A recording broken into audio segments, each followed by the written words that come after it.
Hello guys, welcome to my YouTube channel. কেমন আছো তোমরা? এখন আমরা কথা বলবো হচ্ছে American animated science fiction comedy film, যেটার নাম হচ্ছে আমাদের লিলো অ্যান্ড স্টিচ, যেটা মে মাসের 23 তারিখ থিয়েটারে রিলিজ হয়। তো ফাইনালি আমি এখন ফিল্মটা দেখলাম। কেমন লাগলো এই লিলো অ্যান্ড স্টিচ ফিল্মটা? এটা হচ্ছে ডিসনির ফিল্ম, ঠিক আছে, ওয়ার্ল্ড ডিসনি তাদের ফিল্ম এটা। এবং এই ফিল্মটা 100 মিলিয়নের বাজেটে তৈরি হয়েছিল, বাট বক্স অফিসে কিন্তু দারুণ একটা বক্স অফিস কালেকশন নিয়ে আসে এবং 1 বিলিয়ন একটা বক্স অফিস কালেকশন করে। এবং বলা যায় 2025-এর ওই নিঝা 2 সিনেমাটা পরে, ঠিক আছে, সেকেন্ড হাইয়েস্ট ক্রসিংস। যদি আমেরিকান সিনেমা হিসেবে দেখলে আমাদের ইউএসএ সিনেমা হিসেবে দেখলে এই সিনেমাটা কিন্তু নাম্বার 1 হাইয়েস্ট ক্রসিং সিনেমা, ঠিক আছে। আমাদের ওয়াইজও লাইভ অ্যাকশন ওয়াইজও এবং অ্যানিমেটেড ওয়াইজও 1 বিলিয়ন এটা বক্স অফিস কালেকশন করে। এবং আমাদের যদি ওয়ার্ল্ডে আমি দেখি ওয়ার্ল্ড সিনেমা হিসাবে, তাহলে এই ফিল্মটা 2 নম্বরে থাকবে। কারণ ফার্স্টে আছে নিঝা 2, যেটা হচ্ছে চাইনিজ ফিল্ম, ঠিক আছে, তারপরে আছে এই ফিল্মটা, ঠিক আছে। বাট এটা একটা আমেরিকান ফিল্ম এবং নিঝা 2টা একটা চাইনিজ ফিল্ম।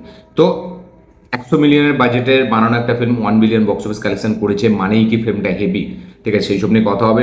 ফাইনালি ফিল্মটা আমি কমপ্লিট করলাম, ভিডিওর মধ্যে ফিল্মটা নিয়ে কথা হবে। তো চলো ভিডিওটা শুরু করা যাক। তো কেমন হলো লিলো অ্যান্ড স্টিচ?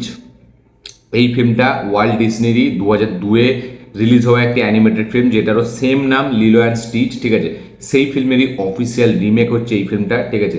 সেই ফিল্মটা 2002-এ এসেছিল, তারপরে এতদিন পর সেইটার অফিসিয়াল রিমেক করে আনা হয়েছে লিলো অ্যান্ড স্টিচ। তো যারা লিলো অ্যান্ড স্টিচ দেখেছে তারা এই ফিল্মটা পুরো খুব ইজি তাদের কাছে মনে হবে, এবং এই ফিল্মটা তাদের কাছে নতুন কিছু প্রোভাইড করবে না। হ্যাঁ, কিছু এলিমেন্টস হয়তো একটা দুটো নতুন অ্যাড হয়েছে, ঠিক আছে। এছাড়া বাকি কোনো সেরকম কিছু এটা নতুনত্ব আপনারা পাবেন না। আমি যদি 2002-এর লিলো স্টিচ কিন্তু আমার দেখা নেই, ঠিক আছে, বাট আমি দেখলাম রিসার্চ করে যে ওইটারই রিমেক এবং সেম টু সেমই রিমেক, কিছু হালকা এলিমেন্টস একটা দুটো অ্যাড হয়েছে। তো এবার আমি যদি এই ফিল্মটাকে এক লাইনে রিভিউ করি, আমার কাছে এই ফিল্মটা কিন্তু ডেফিনেটলি এই ফিল্মের যে ড্রামা পোর্শনগুলো সেগুলো কিন্তু আমার জন্য দারুণ ওয়ার্ক করেছে। আমি বলবো না যে এটা একটা এক্সট্রাঅর্ডিনারি অ্যানিমেটেড ফিল্ম, ঠিক আছে, একটা আলাদাই কিছু মজা দেয়, আলাদাই কিছু আমাদেরকে দিচ্ছে। বাট এই ফিল্মটা ডেফিনেটলি কিন্তু আপনাকে মজা দেবে, এই ফিল্মটা আপনাকে হুক করে রাখবে, এই ফিল্মটা স্ক্রিন প্লেটা খুব এঙ্গেজ করে রাখবে আপনাকে। এই ফিল্মটা কিছু কিছু মুহূর্তেও খুব আপনাকে ইমোশনাল করে তুলবে। এই ফিল্মটার কিছু ছোট ছোট জিনিস যেগুলো আপনাকে দারুণ মজা দেবে। এবং ওভারঅল যখন ফিল্মটা আপনি কমপ্লিট করবেন, আপনার একটা বেশ ভালো একটা মজাদার সিনেমা আপনি দেখলেন, এরকম একটা অনুভূতি আপনার হবে। আমার কাছে এই ফিল্মটা এক লাইনে যদি বলি, একটা বেশ ভালো ফিল্ম আমার মনে হয়েছে। এই ফিল্মটা যেটা সব থেকে স্ট্রং পজিটিভ পয়েন্ট সেটা হচ্ছে পারফরমেন্স। এইখানে লিলোর ক্যারেক্টারে যে মেয়েটা এখানে পারফরমেন্স দিয়েছে, তার ডেবিউ ফিল্ম, ঠিক আছে, বাচ্চাটার, এবং তার দিদি, এদের দুজনের যে কেমিস্ট্রিটা, ঠিক আছে, এবং দিদি এবং বোনের যে সম্পর্কটা, সেটাকে এতটা সুন্দর ওয়েতে দেখিয়েছে, সেটা কিন্তু দারুণ। হ্যাঁ, খুব বেশি ডেপথে গিয়ে দেখায়নি, বাট আমি বলবো তাও যেটুকু দেখিয়েছে, সেখানে যেরকম মিউজিকের কাজ, সেখানে যেরকম পারফরমেন্স, দুজনের মধ্যে কথাবার্তা, সেগুলো কিন্তু যথেষ্ট ভালো, সেগুলো আমার জন্য ওয়ার্ক করেছে। হালকা হলেও খুব সাটেল ওয়েতে জিনিসটাকে দেখানো হয়েছে, বাট তাও আমি বলবো যথেষ্ট ওই ড্রামা পোর্শনগুলো ওয়ার্ক করে। সেখানে যেটা পজিটিভ জিনিস, এখানে এই যে ক্রিয়েচারটাকে যেটা দেখিয়েছে, ঠিক আছে, যার নাম হচ্ছে স্টিচ, ঠিক আছে, তার যে অ্যাক্টিভিটিস, ঠিক আছে, সে হচ্ছে ডিস্ট্রাকশনের জন্য তাকে বানানো হয়েছে, এবং তাকে ধরতে আসা তার গুরু এবং একটা তার চেলা, ঠিক আছে, তাদের দুজনের যে কেমিস্ট্রি, তাদের দুজনের যে পারফরমেন্স, সেখানে যে কমেডি সিনগুলো, সেগুলো দারুণভাবে ওয়ার্ক করে। এবং আমরা দেখতে পাচ্ছি যে এখানে একটা দিদি, তার বোনকে হারাতে চাইছে না, ঠিক আছে, তার জন্য সে সব কিছু করে ফেলছে। কারণ সে যদি ভালোভাবে তার বোনকে কাউন্সিলিং না করতে পারে, তাহলে কিন্তু তার থেকে তার বোনকে আলাদা করে দেওয়া হবে এবং একটা অন্য জায়গায় পাঠিয়ে দেওয়া হবে, যার কারণে সে তার বোনের খেয়াল রাখছে, বাট সে খেয়াল রাখতে গিয়েও খেয়াল রাখতে পারছে না। এবং সে সব কিছু ছেড়ে দিচ্ছে তার জন্য, এই বোনটার জন্য সে নিজের স্বপ্নগুলোকে দাবি দিচ্ছে, এবং সে তার বোনকে যাতে ভালোভাবে বড় করে তুলতে পারে, তার জন্য সে সব কিছু করছে।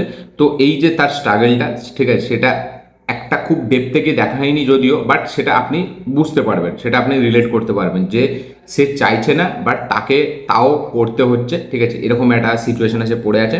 উল্টো দিকে এই যে আমাদের ক্রিয়েটারটা এসছে, ঠিক আছে, সে আস্তে আস্তে কীভাবে ফ্যামিলি কী জিনিস হয়, ঠিক আছে, সে আস্তে আস্তে কীভাবে ভালো হচ্ছে, একটা বাচ্চা মেয়ে তাকে কীভাবে ভালো করে তুলছে, সেগুলো আমরা এখানে দেখতে পাচ্ছি।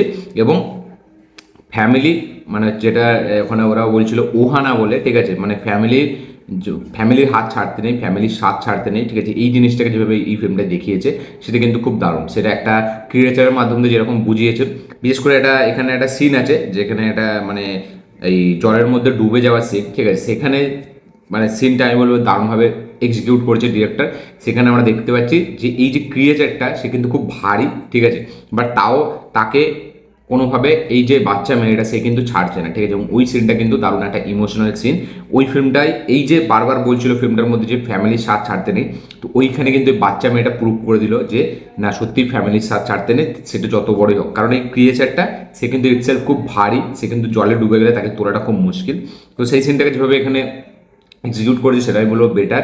পারফরমেন্সের কথা আমি বলবো, ঠিক আছে, পারফরমেন্স সবারই ভালো, বিশেষ করে এই যে বললাম দিদি আর বোনের মধ্যে যে কেমিস্ট্রি, সেখানে দুজনের পারফরমেন্স, বা এখানে এই যে গুরুটা, ঠিক আছে, যে এখানে ধরতে এসছে তাকে, অ্যাকচুয়ালি এই ক্রিয়েচারটা পৃথিবীতে চলে এসেছে, তাকে মানে তাড়ি বার করে দেওয়া হয়েছে, ঠিক আছে, তাকে বার করে দেওয়া হয়েছে, তো এবার তাকে ধরতে আসছে এই গুরুটা। এবার সেই ধরার সিকোয়েন্সগুলো, তো প্রত্যেকটা সিকোয়েন্স খুব মজাদার, ঠিক আছে, মানে কিছু শাটেল ওয়েতে দেখালো বাট মজা লাগে দেখতে, ঠিক আছে। এবং ডিসনির ফিল্ম, আমি প্রথম কোনো ডিসনির এত ভালো ফিল্ম দেখলাম যাতে অতটা লেভেল অব্দি গান নেই, নাহলে ডিসনির অধিকাংশ ফিল্মে খালি গান ভর্তি থাকে, ঠিক আছে। এই ফিল্মটা কিন্তু সেই লেভেলের গান আমি খুঁজে পেলাম না। ফিল্মটা টু দ্য পয়েন্ট চলে, টু দ্য পয়েন্ট শেষ হয়, যেটা আমার সব থেকে বড় ভালো লেগেছে। নাহলে ডিসনির ফিল্মে গানগুলো আমার এত বোরিং লাগে, ওইগুলো ইংলিশে শুনতেই ভালো লাগে, ওইগুলো ইংলিশ অডিয়েন্সদের জন্য ওদের কালচার হিসাবে ভালো লাগে, বাট অ্যাজ এ ডাব করা ওই গানগুলো আমার শুনতে জঘন্য লাগে, আমার কোথাও গিয়ে সেরকম হেভি লাগে না। তো আমার একটা জিনিস খুব ভালো লেগেছে যে এই ফিল্মে সেরকম গান ছিল না। এই ফিল্মটা ফ্যামিলির মানে শেখায়, এই ফিল্মটা দিদি আর একটা বোনের মধ্যে সম্পর্ক দেখাচ্ছে, এই ফিল্মটা দেখাচ্ছে যে একটা বাচ্চা মেয়েও যদি মনে করে কোনো একটা খারাপ জিনিসকে সেও কিন্তু শুধরে দিতে পারে, তো বড়রা তো চাইলে ইজি হতেই পারে। এখানে একটা দিদি, সে দেখাচ্ছে তার স্ট্রাগলটা দেখাচ্ছে, এবং তার বোনের প্রতি যে ভালোবাসাটা, সেটার জন্য সে কত কী করতে পারে সেটাও এখানে দেখাচ্ছে। একটা দিদি একটা মায়ের রোল প্লে করছে, সেই জিনিসটা এখানে দেখাচ্ছে। তো অনেক কিছু মানে কি বলবো, বেঁচে থাকার জন্য, সরি ভুল বলছি আমি, অনেক কিছু আমাদের রিয়েল লাইফের জিনিস আমরা এখানে দেখতে পাবো এই ফিল্মটার মধ্যে, যেগুলো বেশ ভালো, খুব লিমিটেড ওয়েতে দেখিয়েছে, বাট ভালো লাগে দেখতে। ফিল্মটা এঙ্গেজিং, ঠিক আছে, ফিল্মটা হুক করে রাখে, ফিল্মটা মজাদার, ফিল্মটা এন্টারটেন করবে আপনাকে, এবং টু দ্য পয়েন্ট চলে, টু দ্য পয়েন্ট শেষ হয়, যেটা আমার সবথেকে খুব ভালো লেগেছে। এক্সট্রা কোনো ফালতু জিনিস এখানে দেখানো হয়নি, এবং যখন এই ক্রিয়েচারটা থাকবে, ক্রিয়েচারটার পারফরমেন্সটা এতটা ভালো যে তার ওপর আবার রাগ চলে আসবে আপনার, ঠিক আছে, মানে সে এতটা জিনিস নষ্ট করে দেয়, এতটা জিনিস সব ধ্বংস করে দেয়, সেটা না জেনুইনলি আপনার তাকে রাগ হবে, এবং জেনুইনলি আপনি তাকে মারতে মন যাবে আপনার, ঠিক আছে। কারণ আমি যখন ফিল্মটা দেখছিলাম আমার সত্যি ক্রিয়েচারটাকে বড্ড রাগ ধরছিল যে ও কেন শান্ত হয়ে বসে না, মানে তার পারফরমেন্সটা এতটা হেভি, ঠিক আছে, মনে হয় ক্যারেক্টারটা এতটা হেভিভাবে ডিজাইন করেছে, এতটা হেভিভাবে ডেভেলপ করেছে, রাইটিংয়ে এতটা হেভি, ঠিক আছে, ওই ক্যারেক্টারটার প্রতি না আপনার রাগ ধরে যাবে। মানে ওইটা যদি কোনো নর্মাল লাইভ অ্যাকশন ফিল্মে কোনো যদি ভিলেন হতো না, তাহলে কিন্তু জমে যেত ব্যাপারটা, মানে খুবই শয়তান ভিলেনটা। মানে এখানে স্টিচ অ্যাকচুয়ালি ওই হিরো, মানে ওকে নিয়েই সিনেমাটা, বাট ও যে জিনিস অ্যাক্টিভিটিসগুলো করছে না, সেগুলো খুব রাগ ধরিয়ে দেবে আপনাকে, সেগুলো খুব শয়তানি লাগবে আপনার। তো ওই জিনিসটাকে দারুণভাবে হ্যান্ডেল করেছে, এবং ওইখানে ওই ক্যারেক্টারটাকে দারুণভাবে ডেভেলপ করেছে, যেটা আমার বেশ ভালো লেগেছে। ওইটা একটা স্ট্রং পয়েন্ট আমি দেখলাম। তার পাশাপাশি এখানে এই যেরকম বললাম যে গুরুটা, তার কিছু কিছু অ্যাক্টিভিটিস এখানে ভালো লাগে। তো ওভারঅল সব কিছু মিলিয়ে একটা বেশ ভালো টাইম পাসের জন্য আপনাকে মজা লাগবে, বিশেষ করে বাচ্চাদের এই ফিল্মটা বেশি ভালো লাগবে, এবং ডিজনির ফিল্ম মানে তো বেশিরভাগটা বাচ্চাদেরই বানানো হয়, বাচ্চাদের মাথায় রেখে বানানো হয়। তো এই ফিল্মটা 1 বিলিয়ন যে কামিয়েছে সেটা কিন্তু রিজন আছে, ফ্যামিলি পোর্শনটা, ফ্যামিলির যে ড্রামাগুলো সেগুলো কিন্তু জেনুইনলি ওয়ার্ক করে, লিমিটেড হলেও ওয়ার্ক করে। তারপরে কিছু কিছু মজাদার জিনিস, এবং বিশেষ করে বাচ্চাদের এই ফিল্মটা দেখলে তারা খুব দারুণ ওয়েতে এন্টারটেন হবে। তো আমার লিলো আর স্টিচ ফিল্মটা দারুণ লেগেছে। দারুণ বলতে কি, এমন নয় যে মাথা খারাপ করে দিয়েছে, এর থেকে নিঞ্জা টু আমার অনেক বেটার লেগেছে, সেটা মানে আলাদাই তার লেভেল, ঠিক আছে। নিঞ্জা টুর কাছে আমি এইসব ফিল্মকে ধরবো না, বাট তা সত্ত্বেও আমি বলবো ফ্যামিলি ড্রামার পোর্শন হিসাবে পোর্শনগুলো, এবং যেটাকে ওইভাবে ফ্যামিলির পোর্শনগুলো যেভাবে ডিজাইন করেছে, সেখানে সিকোয়েন্স সব কিছু কিন্তু, সেখানে মানে কথাবার্তা সেগুলো কিন্তু দারুণ মিনিং আছে, সেগুলো ভালো ডেপথ আছে, সেগুলো মজা দেয়। ওভারঅল সব কিছু মিলিয়ে আমার বেশ ভালো লেগেছে এই ফিল্মটা। আপনাদের কি বক্তব্য, কি মতামত, কি রিয়াকশন এই ফিল্মটাকে নিয়ে অবশ্যই কমেন্টে লিখে জানাবেন। যারা যারা লিলো অ্যান্ড স্টিচ এখনো দেখেননি, দেখবেন ভাবছেন, তাদেরকে আমি রেকমেন্ড করবো এই ফিল্মটা দেখুন, এবং এই ফিল্মটা আপনাকে ফ্যামিলির মানে বোঝাবে। এক কথায় এই ফিল্মটা আপনাকে ফ্যামিলির মানে বোঝাবে, এবং ফ্যামিলির স্বাদ কখনো ছাড়তে নেই সেই জিনিসটাও বোঝাবে। তো এই ছিল আমার রিভিউ। যারা যারা অলরেডি থিয়েটারে এক্সপিরিয়েন্স করেছিলেন এই ফিল্মটা, সরি মানে যারা ইন্ডিয়ান অডিয়েন্স আছেন, যারা থিয়েটারে মানে এই ফিল্মটাকে দেখেছিলেন, আমি জানি না এই ফিল্মটা আমাদের এখানে রিলিজ হয়েছিল কিনা হিন্দি ডাবে, বাট আমার মনে হয় না এটা হয়েছিল বলে। বাট যদিও আমাদের এখানে রিলিজ হয়ে থাকে, যদি কেউ দেখে থাকে, তারা অবশ্যই কমেন্টে লিখে জানাবেন যে আপনাদের কি এক্সপিরিয়েন্স ছিল। যারা আমেরিকা থেকে এই ফিল্মটা দেখছেন, ঠিক আছে, মানে তারা অবশ্যই কমেন্ট লিখে জানাবেন যে আমেরিকাতে এই ফিল্মটা দেখে আপনার কি এক্সপিরিয়েন্স, ঠিক আছে। যদিও আমার ভিডিও আমেরিকাতে যাবে না, তাও আমেরিকাকে আমি আমার ভিডিওতে নিয়ে চলে আসছি। তো যারা যারা দেখেছেন তারা অবশ্যই কমেন্টে লিখে জানাবেন। ভিডিওটা ভালো লাগে থাকলে লাইক শেয়ার কমেন্ট করে দেবেন, চ্যানেলকে তুললে চ্যানেলটিকে সাবস্ক্রাইব করবেন, বেল আইকনটা প্রেস করতে ভুলবেন না। দেখা হচ্ছে পরের ভিডিওতে, ততক্ষণের জন্য বাই।